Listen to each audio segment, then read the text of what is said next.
Yep. Kabajamtoota diidhaatiif akkam fayyaa jirtanii har'a dhufnee jira viidiyoo isa lammaffaa sadaffaatiin jechuu barbaadeeti. Egaa kabajamtoota diidhaatiif nageenyi waaqayyoo bakkuma jirtanitti isin bira haa ga'u jechaa ta'u har'a viidiyoo isa sadaffaatiin dhufnee jira. Kan irraanfadhe immoo har'a yookaan immoo waggaa haaraa seenuudhaaf guyyaa lama guyyaa sadi immoo akkana ta'e bira geenye jira. Isin hunduu baga isinin gahe baga ayyaana qaammeetiin isinin gahe jechaa. Ayyaanni waggaa kan jaalalaa kan nageenya kan fayyaa kan walitti araaramtan kan karoora adda addaa ittiin baastan isiniif haa ta'u jechaa ta'u har'a viidiyoo isa sadaffaa haadha manaa kiyya waliin dhufeetan jira.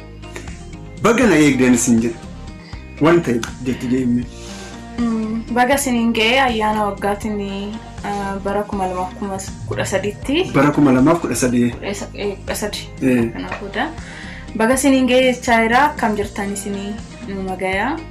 Ayyaanni waggaa mee akkam maal fakkaata maal godha jirtanii ayyaanaa fi ayyaanni waggaa nunduu akkuma beekamu jechuudha. Waggaan yoo jijjiiramu jechuudha. Nunduu karoora adda addaa qabanneetu jechuudha. Waggaan haaraa yoo seenu nunduu waggaa haaraa kana keessa maal gochuu qabna maal hojjechuu qabna jenneetoo karoora baasuu qabna jechuudha. Kanaafuu isin hunduu karoora san osoo hin jalqabiniin dura jechuudha. Waggaan haaraa osoo hin seeniniin dura tokkoffaa warra namaan wal loltan bilbilaan illee ta'u qaamaan illee wal agartan jechuudha. Bilbilaa ta'u gaafachaa ta'u dhiifama naa godhi jechaatu jechuudha. Guyyaa waggaa haaraa kanatti seenuu qabdanii isiniin jedhe. Dhiifama wal gaafadha. Dhiifama gaariidha. Dhiifamni wanta gaariidha. Mitiira? Mee nafsi yaa jalqabna. Dhiifama guddaan sin jedha dhugaa dubbachuudha. Yeroo dabarte jechuudha. Jecha tokko sin jedheetan tureyyuu jechi sun jechuudha ka onnee kee si cabsee tureyyuu onnee san immoo deebiseetu xagganeera jechuudha. Ijaareetan jira onnee ishii jechuudha. Amma dhiifama naa godhi isin jedha bareedduu kiyyas sin jedha. Atilleen dhiifama naa godhi onnee keetiin godhi. Sirrii keessa keetiin dhiifama naa godhe yoo waa balleecha. Dhiifama si godheera siiti dhiifama naan jechaa jira irra deebi'ee ta'u. Maal godhare silaa yoo? Egaa hordoftoota diidaatiyu warreen viidiyoo kiyya kana ilaalaa jirtan jechuudha. Viidiyoo keenyatti yoo bashannantan jechuudha. Viidiyoo kana jechuudha sabskraayibii godha yookaan immoo maatii naaf ta'aa jechuudha. Viidiyoo guyyaadhaan isin dabarsu isin bira gaa waan ta'e sabskraayibii gochuun keessan wanta nuyi haasofnu wanta nuyi taphannu jechuudha isin bira gaa jechuudha. Akkasumas immoo laayikii gochuun irraanfatinaa. Laayikii gochuun anaaf deeggara guddaadha waan ta'eef laayikii gochaatu sheerii sabskraayibii gochaatu jechuudha. Na bira dhaabbadhaa isin jedha. Hordoftoota diidaatiif eenyudha maqaan koo? Diidaa. Intarneetiin maal maqaan isaa tiyuubiidhaan ta'e diidaa tiyuub isin jedha. Mega diidaatiif sabskraayibii laayikii sheerii godhaa fi waan biraa maalan jedhan. Inni biraa illee immoo ani karaa information yookaan immoo information isa guddaatti yoo dabarru jechuudha. Yeroo ijoollummaa keetii mee maal yaadatta fakkeenyaaf yoo qaamni seenu jechuudha. Nuyi dhiirri jechuudha baadiyyaa keenya keessa baadiyyaa yoon jiraadhu jechuudha. Yeroo qaamni seenu isa qaamni guyyaa shanaffaarra jechuudha. Qaamni gizee seenu waan yaadadhu gizee dhiirri sinariina garuu boqqolloo keessa sinariina daa'ima ta'ee waggaa 10 akkas ta'eetanii abaabilee deemee ture. Kara baadiyyaa. Abaabileen beektanii tere dubartiin jechuudha gruupidhaan jechuudha. Dubartii 8-9 gurguddoonis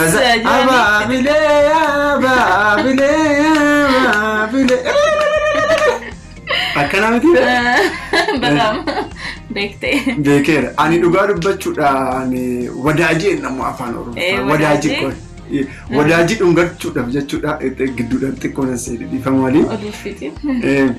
Wadaajii baadiyyaa yoo hin jiru jechuudhaan kara waggaa 12 moo akkana ta'eetu jechuudha. Mucoota akkarra boqqolloo gacha dubartii 15 ta'anii abaabilee yoo dubartii takka maqaan ishee eenyu ture darnutti qabu boontuudha maqaan ishee. Qabadhee ishiirra yoo utaalu jechuudha dubartiin kun dhufanii ta'u mataa kee shimalan kottee kee shimalan yoo poolis xaabiyaan seenee akka poolis xaabiyaan seenee moo maalan seenee dheetoo jechuudha haga sanittan jechuudha kana nayyaadha dhugaa dubbachuudha shunqaadha naan jedha tanuma dhunganna moo beeku namni duraanii jechuudha dhiirri duraanii bilginnaa adda addaa hin beeku bilginnaan ammaa jiru namaas xallaabe nama jibbisiisa akkuma bilginnaan ammaa nama jibbe kan duraanii tana boqoo kanallee yoo dhunganne jechuudha bakka uleedhaan naariyanii bakka haadhoo koo abbaa kiyya kaachuudhaan kara mana jennee turreeyyuu wanta kana dabarseetan jira dhugaa dubbachuudha. Haga ammaatti as nadhaan moo wata kan nadhaan dhugaa. Innaa akka kanaa ati wanti akkanaa kun sin muddanne yeroo sana. Ana muddatee addaan akkuttee malee dubbachuufanii. Dhiifama waliin hordoftoota dhiifama guddaa ani simmeetaawwiin ta'a dhiifama naa godhaa. Eshi. Yeroo san xiqqoodha karaa waggaa 10 akka isaan ta'a garuu na yaadadha. Yeroo tokko qofan deeme isaas araadaa kiyya bira tureetan. Naa abaabilee deemitanii oduu abaabileechaa jirru guyyaa guutuu jecha oolleet kara galgalarraa warri dhiiraa gaa onneedhanii ture. Warri dhiiraa ammoo walitti qabamanii. Eechisanii. Eechisa ogizmoonni eenyu ani immoo hin beeku warri kun guguddoonni kaasaniitu manuma seenanii man ambaa seenanii ani immoo hin beeku gizeessan. Ani immoo hin beekin mucaan tokko taateetu mana qabate. Mucaasan yeroo ammaa kana yeroo amma oduun arge jechuudha. Malaan isa qabsara. Na qabatee na dhungatee bakka maa gochuu hin danda'u na yaadadha. Yeroo san amma dirasii yoo na arge mucoo wadaajii kiyya naan jedha. Akkana sin jedha? Wadaajii? Wadaajii sin jedha? Ani didhitti ol jiru ani didhaan ol jiru jechuudha. Jechuun yaa daa'ima ta'eeti homaan beeku yeroo sanii garuu inni hin irraanfatu anillee hin irraanfanne. Maali silaa akkamitti irraanfatan? Irraanfachuun qabuuti. Oduu isaa yeroo ammaa kana jechuudha. Shimala abbaan kiyyaa tokko hin jira. Akkam waltee hin jaan. Akkam waltee nama koo hin jaan. Inni samman dhiyaatu gaa. Bakka ammaa inni si sodaata. Dur jedhaayyuu akkas. Ayyee dhugaa dubbachuudha tapha guddaa warri kanatti dabarsinee. Warri Magaruu jira abaabileen. Tokko kara biyya keenyaan jira garuu dubartoonni walitti qabanii haga amma jira garuu dhiirri akka duraanii jechuudha hin adanu. Amma hin adanaa dubartoota hin adanan jechuudha. Amma gizeenis gizee teknooloojii waan ta'eef moobaayilii isaanii qabatanii ta'u. Habu. Dhiironni yeroo duraa ni jiran kan eebbifame rabbi kinoo ani amma eebbifamee tan as ga'e kinoo eebbifame abbaan kee ana eebbisee jira haati tiyyaalleen eebbistee jirti. Ara galanni haa ga'u. Waan abbaa kiyyaa waan haadha tiyyaa galanni haa ga'u kuna shabbara nurraa bareedatidha. Bareeduu tiyyaallee argadhee ta'e jechuudha. Innaa baay'ee wanta baay'ee dabarsine inni biraa kan beekuu qabdan hordoftoota amman hordofaa jirtan jechuudha. Isinandu bakkuma jirtanitti nama walloltaniin dhugaa dubbachuudha. Nama walloltaniin jechuudha. Bilbilaatillee jechuudha gaafadhaa dhiifama naa godhi balleessitan jira jedhaa. Bara haaraa kanatti waan haaraa. Sammuu haaraa, yaada haaraa, wantoota adda addaa kan isin keessa wanta neegatiivii ta'e kana jechuudha of keessaa baasatii gataa bakka. Wanta kan waaqaa ta'e jechuudha. Wanta gaarii yaaduu, namoota adda addaa gargaaruu, yaada adda addaa burqisiisuu, bakka guddinaaf deemu waan ta'eef namatti araaramuun akkasumas immoo jaalala adda addaa namootaaf daddabarsuun baay'ee gaariidha jedhee nan yaada. Waan illee ni jaalataa kana beekaa waan akka jaalatu. Mitiirra? Dhugaas hin jaati amma nama wal lolteen jira anaaf si waliin lollee yaa duratti dhiifama naa godhee dhiifama naa godhe isin jedhee jira. Wal loluu namaanis wal loleen beeku jechuudha waan nama dhiifama jedhuun hin qabu. Dhugaa dubbachuudhaan dhiira jaarsa jechuun konkolaataa isaa ani yaa ogummaa makaanikiitiin akka tasaa ta'ee konkolaataa isaa hojjedhee jechuudha. Ogan hojjedhee booda qarshii meeqaa si kaffaluu naan jedhee qarshii kara 500 moo akkanan jedheeni 500 ogan jedhee booda jechuudha. Akkamitti qarshii kana hundaan kaffalchiisa naan jedheeto wallolle kan wallolle barreen gaddaadha. Anis dhugaa dubbachuudha na aarse bakka.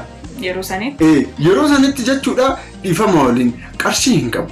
Yookaan immoo aduu biraas si fedhe osoo naan jedhee baay'ee gaarii ture.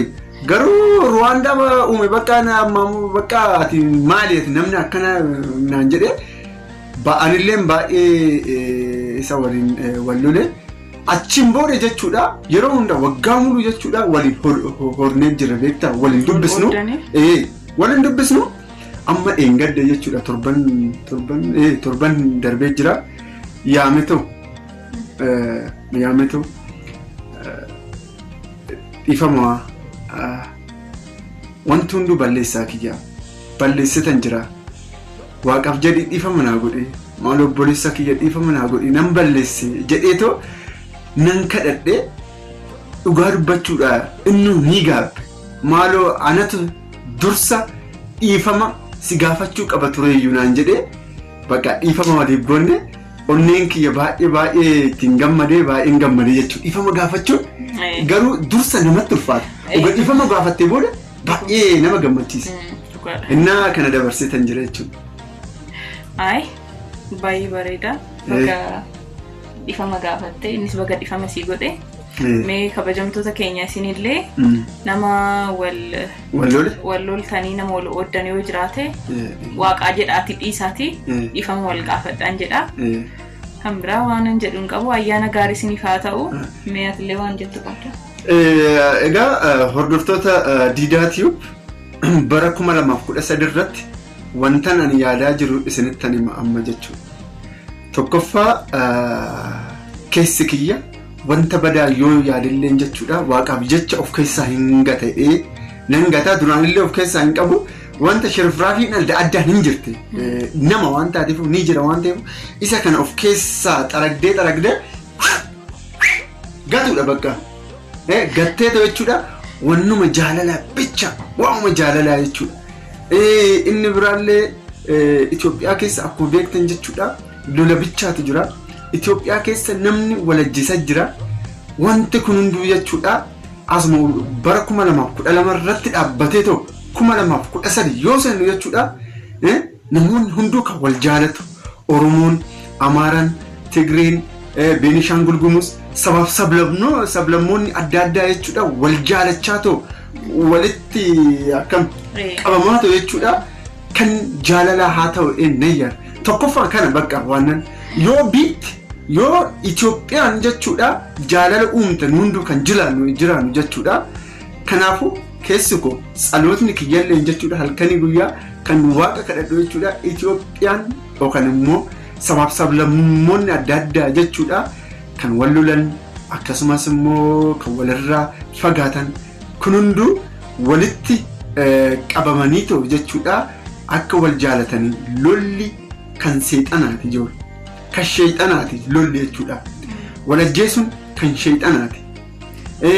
Wanta badaa godhuun dhiiga dhangalaasuun kan sheexanaati. Waan immoo hin jaalatu. Waan takka hin jaalatu. Gubbaa samiirra taa'ee ta'u jechuudha gannulaala wanna nuyi hojjennu. Amma ammaan ani sodaachatan jira dhugaa dubbachuudha. Hin callise bakka waan callisee jira. callisee jira bakka. Callisee malee deebiin kennu isaan oolu neegganna. Ani dhugaa waan dhiifama nu haa godhu waan nu balleechine silaa waan gaarii hojjennu. Waan badii nu hojjennu hunda inni dhiifama nu haa godhu inni nu haa dhiisu jedha. Isinifillee isin haa dhiisu.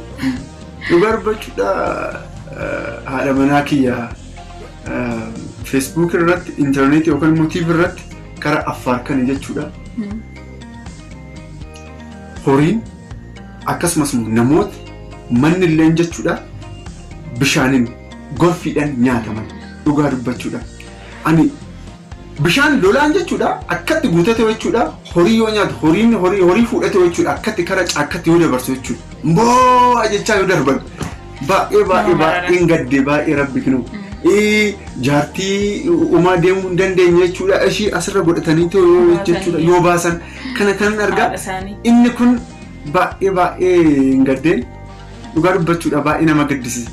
Kabajamtoota keenya isin hundumaa beektan egaa wanta Itoophiyaa keessatti mul'achaa jiru akkuma beektan Hacaaluun haceen keenya jechuudha ogaduu booda jechuudha isa jalatti immoo namoota baay'eetu du'e akkuma beektan oga inni du'e booda jechuudha isa jalatti immoo namoota hin lakkaa'amne jechuudha lakkoofsaan hin lakkaa'amne dhiiga nama baay'eetu dhangala'ee kun hunduu waan nurraa fagaatee jira isin hunduu warreen jechuudha miidiyaan ana dhageessaa jirtan jechuudha halkanii guyyaa barrii keessan cufattanii ta'u jechuudha waaqatti iyyachuu qabdanii dhiiraaf dubartii osoo hin jeen jechuudha nama kan taatan isin hunduu jechuudha waaqa keessan kadhachuu qabdan waan akka nutti dhiyaatu kadhachuu qabdan isin jedhe mitiire dhugaan irraa fagaatee jira ani baay'een gadde rabbi onneen kee baay'ee cabe rabbi dhugaa innaa wanta ati jettu